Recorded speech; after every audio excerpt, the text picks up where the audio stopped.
तर मला या चित्रपटाकडनं लोकेश तुझ्याकडनं हीच अपेक्षा आहे आणि मला 100% खात्री आहे की ते पूर्णही होणार आहे की उत्तम लिहिलेलं विनोदी स्क्रिप्ट जेव्हा असतं ना तेव्हा मग आपण त्याचा चांगला सिनेमा करूच शकतो. तेच नसेल तर काहीच होऊ शकत नाही. तर आत्ताच्या काळात विनोदी सिनेमे जेव्हा आजूबाजूला येतात तेव्हा चांगलं सकस कसदार स्क्रिप्ट हेच कुठेतरी नसतं आणि मग व्हॉट्सॲपवरती आलेले विनोद, कुठेतरी ऐकलेले जोक हे रिक्रिएट करणं, मग बऱ्याचदा सगळी बुद्धिमत्ता संपते तेव्हा कमरेखालचे विनोद याचा आधार घ्यावा लागतो. तर याविषयी तुम्हा सगळ्यांनाच, म्हणजे मी या दोघांकडे येईनच, तो तर विषय झालाच, पण या सगळ्याविषयी आजूबाजूला हे घडत असताना आपला चित्रपट हा मला खात्री आहे की ते सगळं पूर्ण करेल, प्रेक्षकांचं मनोरंजन करेल, कारण स्क्रिप्टच उजवं आहे आणि ही माणसं आहेत म्हणजे काहीतरी जबाबदारीने करतायत ते. सो त्यामुळे त्या बाबतीत काही शंकाच नाही. पण हे असं होतं तर हे व्हायला नाही पाहिजे 100%. तर तुम्हाला काय वाटतं याबद्दल की चांगली विनोदी स्क्रिप्ट ही आपण आजच्या काळात मिस करतोय का? माझ्या मते डेफिनेटली करतोय. आणि चांगली विनोदी स्क्रिप्ट म्हणजे फक्त चांगला विनोद आहे असं नाही, किती प्रिसाइजली ते मांडलं जाते, ते कुठेतरी हलतंय. त्याला कारण अनेक असेल, आपण त्यात नको पडायला. खूप दिवसांनी मला ह्याचं स्क्रिप्ट वाचल्यानंतर असं झालं की इतकं प्रिसाइज विनोदी स्क्रिप्ट लिहिणं खूप अवघड आहे. ते पाहिजे. आता लोकांना विषय सुचतायत, लोकांना विनोद सुचतायत, लोकांना खूप चांगले कॉमेडी ऍक्टर्स तर अनेक आहेत आपल्याकडे आत्ताच्या ह्याच्यात, पण त्यांना सगळ्यांना खूप कम्फर्टेबली काम करता येईल असं अख्खं एक कलाकृती नाही मिळाली.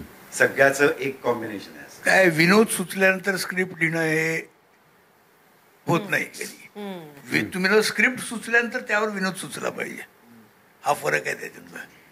विनोद आहे म्हणून आपण असं लिहूया असं नाही होत कधी, ते नेहमीच धापळतं. आता यावेळेला हे असंच बोलत त्यातून काय विनोद निर्माण होईल, तर तो महत्वाचा आहे. असं आहे. म्हणजे सिच्युएशनल ह्युमर खूप चांगलं आहे या फिल्ममध्ये.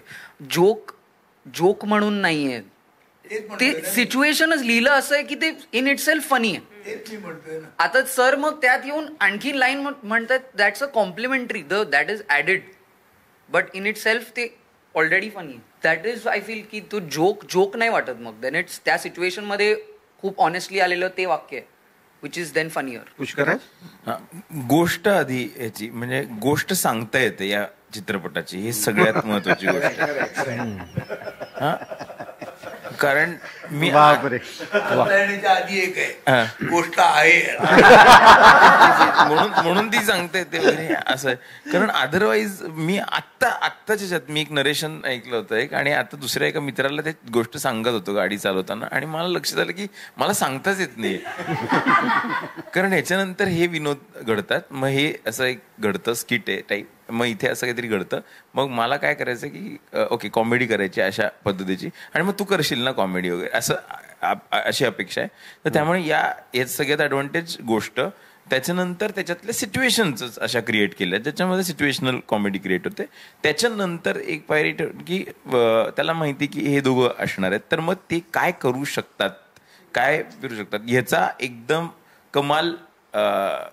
म्हणजे काय कसं आहे, म्हणजे खूप भारी बॅट्समन असला तरी त्याला कसं प्लेस करायचं, त्याला कुठे करायचं हे कळणं जे गरजेचं आहे, किंवा हे वाटणं गरजेचं आहे, ते लोकेश सरांचं आहे.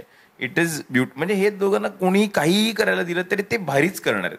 But what to get out of them आणि what to get out of someone who is just starting off. आपण माझ्यासारखं तुम्ही कोणीतरी आत्ता सुरू होते, आपण आपल्यासारखे लोक, हे कळणं I think is very important. So ते घडलंय म्हणून तसा विनोद झालाय. बाकी आता ओव्हरऑल सिच्युएशन मधल्या गोष्टी असं झालं की प्रत्येकाचा विनोद वेगळा आहे, प्रत्येकाला वेगळा विनोद समजतो, प्रत्येकाला एखाद्या पद्धतीचा विनोद समजेलच, प्रत्येकाला हा सकस विनोद आहे हे कळेलच, ह्याचं काही राहिलेलं नाहीये. आता असं फिरताना असं जाणवतं कोणाला काय आवडेल ते काही कळत नाहीये. मग ते खूप कॉन्फ्लिक्टिंग होते की मग ते विनोद करायचे का नाही करायचेत का, मग आपलं बरोबर आहे का नाही. पण आय थिंक आपण सगळेच या ट्रान्झिशनल फेज मधनं जातोय. कोणाला म्हणजे आपण आता 1.5 मिनिटाचा कंटेंट बघू लागलो इंस्टाग्राम वरती, ते एक रील याच्यात किती विनोद होत आहेत तिथे येऊन थांबलंय सगळं. आणि पूर्वीचा टेक्स्ट असा होता की 3-3, 4-4 तासाचं स्क्रिप्ट हे होल्ड करून ठेवायचं तुम्हाला. सो मला असं वाटतं टेक्स्ट हरवतोय.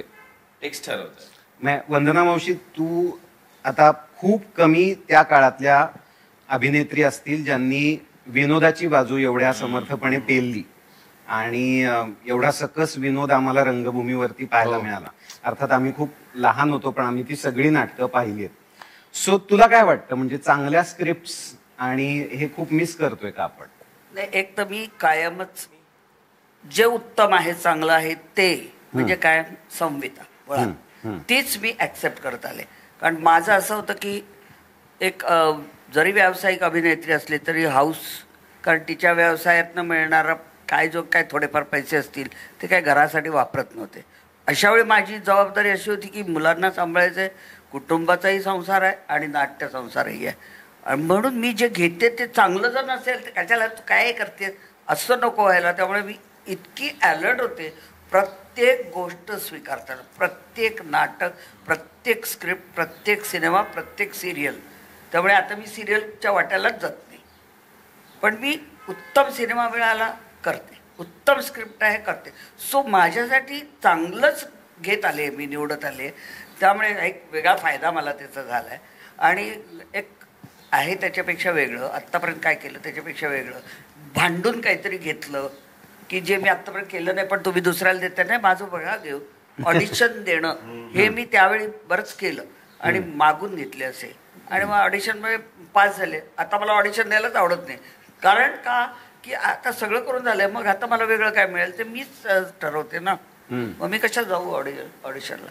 त्यामुळे उत्तम स्क्रिप्ट हातात आल्यानंतर मग मी सोडतच नाही. उत्तम अभिनेता, उत्तम प्रोडक्शन, उत्तम दिग्दर्शक, उत्तम एडिटर आणि बाकी सगळे यंग जनरेशन ज्यांच्याकडून मी अजूनही काय शिकत असते. तंत्र, टेक्नॉलॉजी ह्या पोरांनी जी काय आणली आहे, कॅमेरा कसा फेस करायचा हे सुद्धा मला माहीत नव्हतं. मी नाटकातनं आहे चला, अरे पण कॅमेरा, मला आठवतं मी पहिला माझा सिनेमा होता पसंत आहे मुलगी, इतकं गाडरं काम केलं होतं मी त्यात, इतकं म्हणजे दगड. पहिलीच सिच्युएशन आपले मयेकर रे एडिटर, ते दिग्दर्शक, त्यांनी इथे कॅमेरा लावला होता आणि मला गाणं म्हणायचं, हे गणराया संसारी.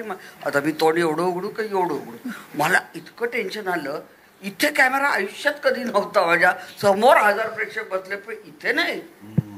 अशा वेळी मी काय टेक्निक म्हणून मी अतिशय वाईट काम केलं होतं. पण त्यातनं शिकत गेल्यामुळे एकदा जरा असं 2-4 फिल्म्स माझ्या तशा वाया गेल्या असतील कदाचित प्रोड्युसरच्या. पण हे शिकण्याची जी आस आणि वेगळं काहीतरी आणि चांगलं काहीतरी, त्याच्यात असा सिनेमा आल्यावर कोण सोडणार. मामा, स्क्रिप्ट, चांगलं स्क्रिप्ट असणं किती गरजेचं आहे?